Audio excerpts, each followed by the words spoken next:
Hey, this is Marco, and today I'm going to show you how to add customer reviews to Shopify store.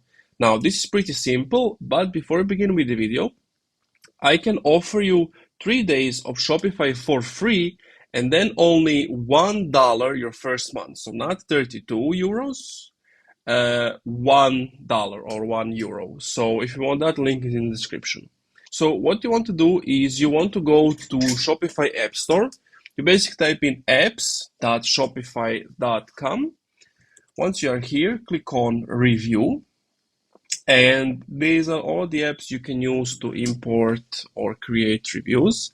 But I would recommend that you use Lux. It's just the best.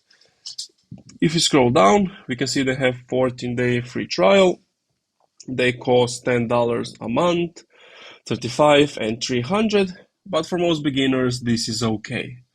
And that's pretty much it. You have to be logged in to install the app, so you would just click here and it will be installed in seconds. And that's it. Thank you for watching this video. If you enjoyed, leave a like, comment, subscribe.